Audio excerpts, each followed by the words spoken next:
ప్రియా చౌదరి గారు నమస్తే అండి. నమస్తే తల్లి. జనరల్గా మాట్లాడుకుంటే సో విమెన్ గురించి, ఉమెన్ తన ఆరోగ్యం గురించి తాను పట్టించుకోరు.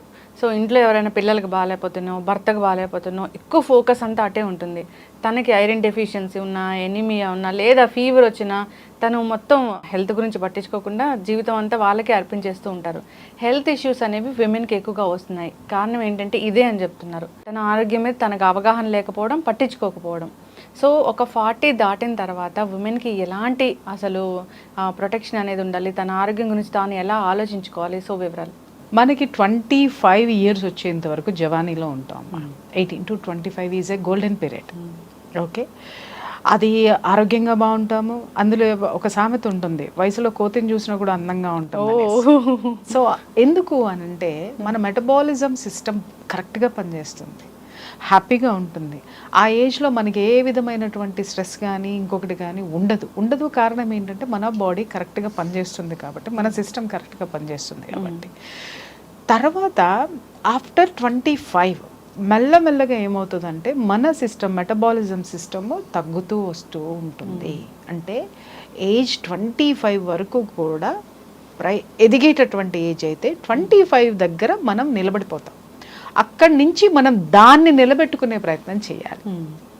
మనం ఏం చేస్తామో అక్కడి నుంచి 25 తర్వాత నుంచి మనము ఫ్యామిలీ బర్డెన్స్ తీసుకోవడం, మ్యారేజ్ ఇష్యూస్ కానీ, ప్రొఫెషన్లో కానీ, ఇంకొకటి కానీ, బయట ఇంట్లో అన్నీ కూడా మన చుట్టుముట్టేస్తాయి.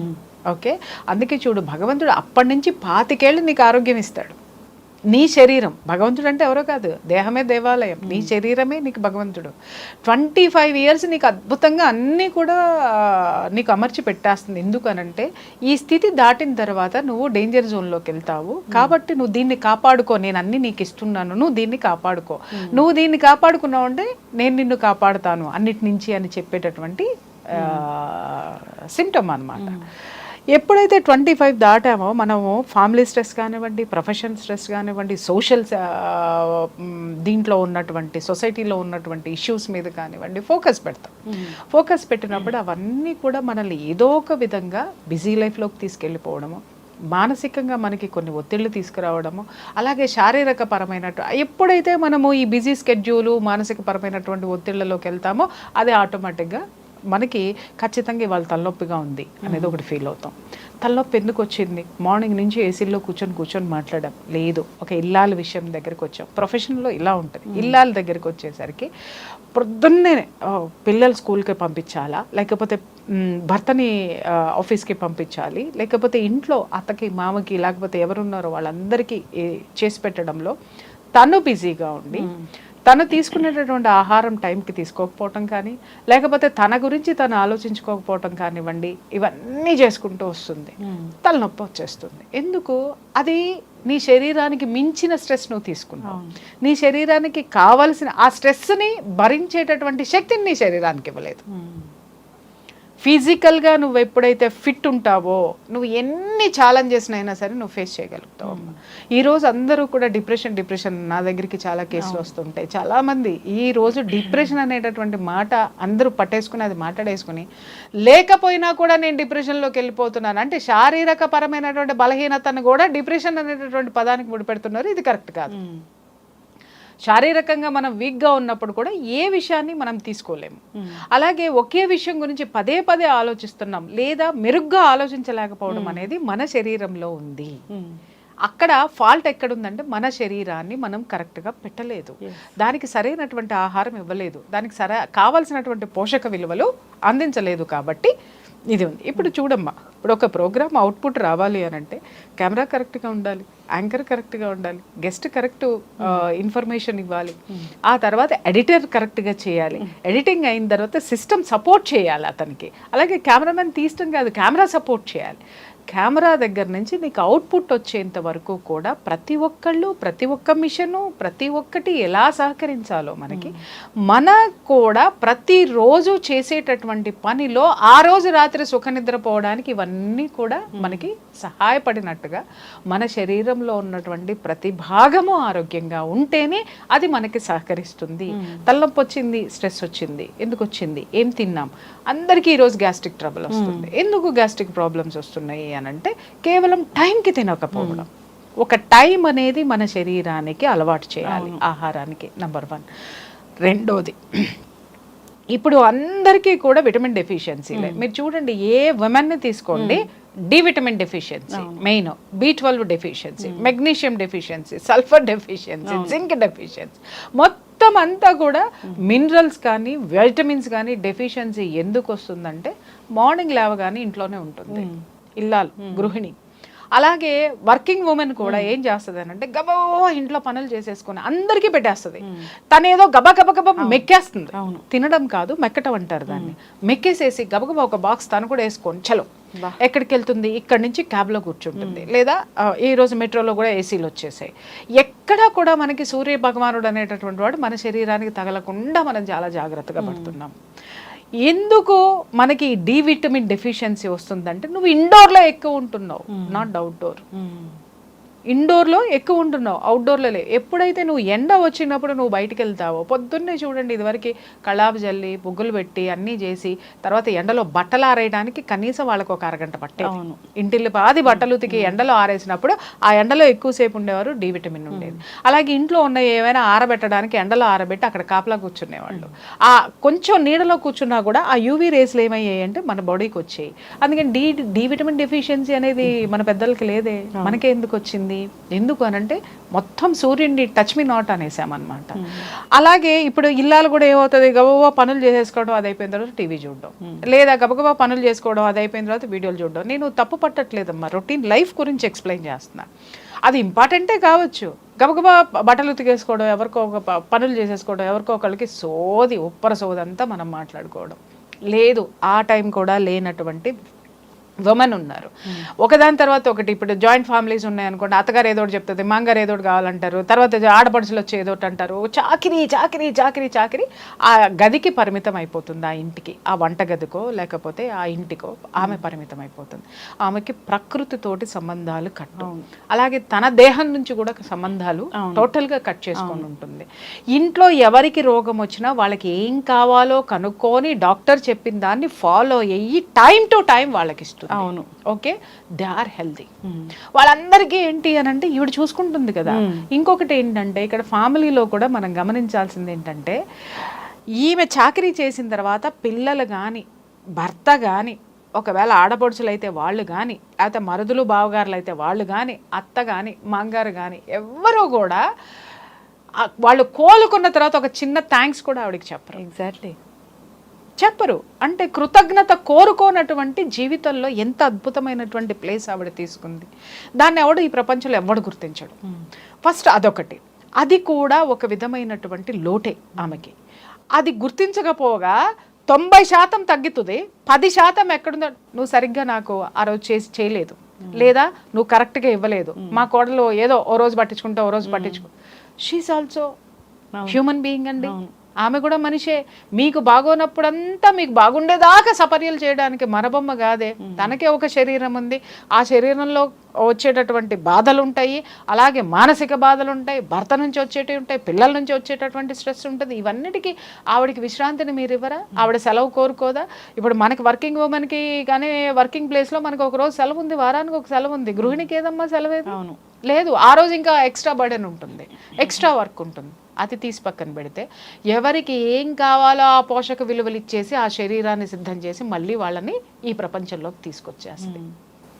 చెయ్యడం వల్ల తను చేసేటటువంటి త్యాగాలు ఎలా ఉంటాయంటే, వీళ్ళకి చేసి చేసి చేసి వాళ్ళకి ఇస్తున్న దాంట్లో కనీసం కొంచెమన్నా ఆమె తీసుకుందాం తాగుదాం అనేటటువంటి, ఇప్పుడు ఒక జ్యూస్ వాళ్ళ ఇంట్లో వాళ్ళకి ఇస్తుంది అనుకుందాం అమ్మ, అది తిరిగి తను తాగాలనేటటువంటి ఉద్దేశం ఆమెలో ఉంటుంది. ఇది వాళ్ళకి, తనకి హ్యాపీ ఫీల్ అవుతుంది. ఇది వాళ్ళకి, ఆ ఉద్దేశంతో ఉంటుంది తను. ఇది వాళ్ళకి అంటే వాట్ అబౌట్ యూ?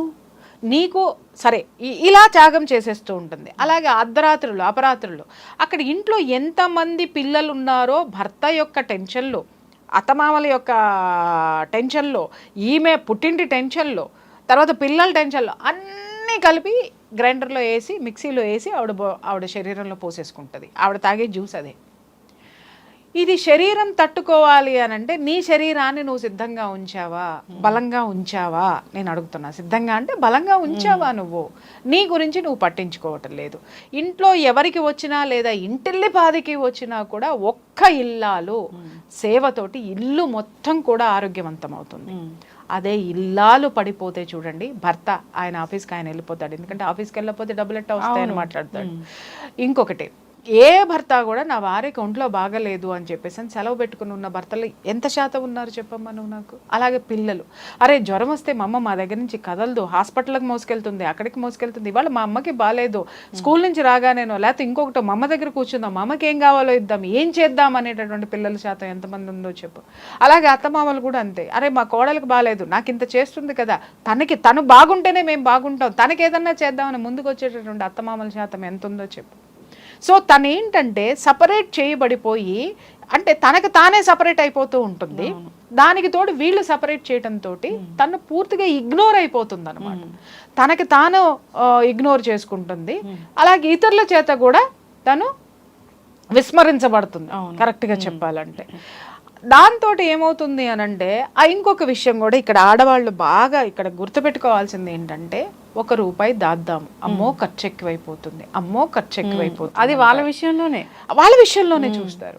ఏ పిల్లలకి భర్తకి పెట్టాల్సి వచ్చేస్తే కావాలంటే ఒంటి మీద ఇంటి మీద అన్నీ అమ్మేసేసి అయినా సరే వాళ్ళ కోసం త్యాగాలు చేస్తారు. కానీ ఒక చిన్న గ్లాసు జ్యూస్ తాగడానికి ₹10 లేదా ₹100 అమ్మో ఖర్చు అయిపోతున్నాయి అని మాట్లాడతారు.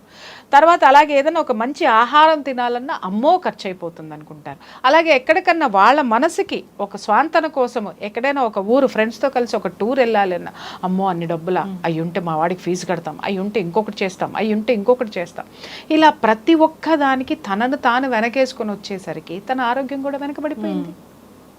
సో ఇక్కడ గమనించాల్సింది ఏంటంటేనమ్మా, నువ్వు నీ కుటుంబాన్ని ఎంత ప్రేమిస్తున్నావో ఆ ప్రేమని నువ్వు జీవితాంతం నువ్వు ఇవ్వడం కోసము నువ్వు నీ శరీరాన్ని కూడా ప్రేమించాల్సిన అవసరం ఉంది, నీ ఆరోగ్యాన్ని ప్రేమించాల్సినటువంటి అవసరం ఉంది. కాబట్టి వాళ్ళకి ఏ సేవలైతే చేస్తున్నావో అది నీ శరీరానికి కూడా అవసరము. నిన్ను నువ్వు పట్టించుకో. కాలం టైం తీసిన తర్వాత ఎప్పుడో 3ంటికి తినడమో 4ంటికి తినడమో అట్లా టైం ఇక్కడే మన బాడీలో ఉన్నటువంటి బైలు జ్యూస్ అనేది ఒక టైంకి రిలీజ్ అవుతుంది.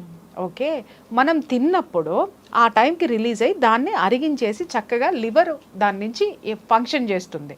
ఏ బాడీలో ఏ అవయవానికి ఎంత ఇవ్వాలి అనేటటువంటి టైం చూసుకుంటుంది. నువ్వు కరెక్ట్గా మనకు ఆకలేస్తుందంటే అర్థం ఏంటి అని అంటే, నేను సిద్ధంగా ఉన్నాను, నువ్వు నాకు పెట్టేసాయి, నా పని నేను చేసుకుంటా, తర్వాత నీ పని నువ్వు చేసుకో అని అది గుర్తు చేస్తుంది. మన ఆకలేస్తుంది టైం లేదు, ఆకలేస్తుంది టైం లేదు అనేసి గబ గబ గబ గబ తినేస్తారు. ఆకలేస్తున్నా కూడా అలా తినకండి. చూడమ్మా, మనకి తిండి తినేటటువంటి టైం లేనటువంటి పనులు కూడా చేసి చివరికి నువ్వు మంచాన పడిన తర్వాత నువ్వు ఎవరి కోసం పనిచేసావో, ఏ సంపాదనతో పనిచేసావో ఆ సంపాదన అంతా నువ్వు నీ రోగానికి ఖర్చు పెట్టాలి. అలాగే నువ్వు చేసిన పని చేసిన చోట కానీ, నువ్వు చేసిన త్యాగాలు చేసినటువంటి నీ కుటుంబ సభ్యులు కానీ 1 రోజో 2 రోజులో 10 రోజులో నీ పట్ల సానుభూతి చూపిస్తారు, కానీ నిరంతరము సానుభూతి అయితే చూపించరు. ఎందుకు అని అంటే they are very practical persons. తన గురించి you are emotional person. Okay, ఆ ఎమోషన్ బాండింగ్ నుంచి బయటికి రండి. ఇప్పుడు ప్రొఫెషన్లో ఉన్నటువంటి ఉమెన్ గురించి మాట్లాడుకుందాం. వీళ్ళకేంటి, బయటికి రాగానే టార్గెట్స్, బయటికి రాగానే విపరీతమైన ఒత్తిడి, ఆచమ్మ పోచమ్మ పనిలేందో పనికి మాలిందో ఏదో ఒకటి మనల్ని పించి చేస్తుంది. అంటే అదేదో గ్రేట్ అన్నట్టుగా మనం ఏదో ఎందుకు పనికి రానట్టుగా ఉండేసరికి మనలో ఎక్కడో ఒక అహం పైకి లేస్తుంది. అరే నన్ను ఇలా అవమానిస్తుందా, లేకపోతే వీడు నన్ను ఇలా అవమానిస్తాడా, వెదర్ మేల్ ఆర్ ఫీమేల్ అన్నమాట అనేసి మనం ఏం చేస్తాం, వీడికంటే నేను ఎత్తులో ఉండాలి, లేదా అందరి చేత నేను జేజేలు కొట్టించుకోవాలి, లేదా మా అందరిలో నేను పొగిడించుకోవాలి, నేను గొప్పగా ఉండాలి, నేను గొప్పగా బ్రతకాలి అనుకుంటారు. బ్రతకడం అంటే ఇవాళ ఎలా అయిపోయిందంటే, బ్రాండెడ్ బట్టలు వేసుకొని స్టైలిష్ కారుల్లో తిరిగేసి పబ్బుల్లో ఎంజాయ్ చేయటమో లేకపోతే ఇంకొకటి. It's not called life. నువ్వు ఆరోగ్యంగా ఉన్నావా లేదా, ఎగ్జాక్ట్లీ నువ్వు ఎవరి మీద ఆధారపడకుండా ఈ ప్రకృతి మీద ఆధారపడుతూ నీ మీద నువ్వు ఆధారపడుతూ అద్భుతంగా ఉన్నావా లేదా. ఇది లేని జీవితమో నువ్వు ఏది సంపాదిస్తే నీ తర్వాత అందరూ మర్చిపోతారు. అవును, కానీ నువ్వు మొదటి నుంచి మర్చిపోయిన నీ శరీరమే నువ్వు చచ్చేదాకా ఉంటుంది, గుర్తుపెట్టుకో. మనం చచ్చేంత వరకు ఉండేది మన శరీరం మాత్రమే. ఎవరు నో అన్నా, ఎవరు మనల్ని గెంటేసినా, లేకపోతే విస్మరించినా, మనల్ని అవమానం చేసినా, ఏది చేసినా అన్నీ భరిస్తూ నీతో ఉండేది నీ శరీరమే. చూడండి, వర్కింగ్ ఉమెన్ అయినా సరే ఆఫీస్లో ఏదైనా జరగకూడదు జరిగింది అనుకున్నాం, ఫస్ట్ మాట్లాడేటటువంటిది ఏంటంటే ఇంట్లో వాళ్ళు. నేను ఆ రోజునే చెప్పా వెళ్ళొద్దని, ఇప్పుడు అని మాట్లాడతారు. లేదు అనంటే అబ్బో ఎగిరావుగా బాగా అయిందిలే అని మాట్లాడతారు. లేదు, అర్థం చేసుకునేటటువంటి కుటుంబ వ్యక్తులు ఉన్న శాతం చాలా తక్కువ. కొంతమంది నా దగ్గరికి వచ్చేటటువంటి, ఎందుకంటే నేను కౌన్సిలింగ్ చేస్తాను కాబట్టి, నెంబర్ ఆఫ్ లైఫ్స్ చూస్తాను కాబట్టి నేను అనలైజ్ చేయగలుగుతున్నాను.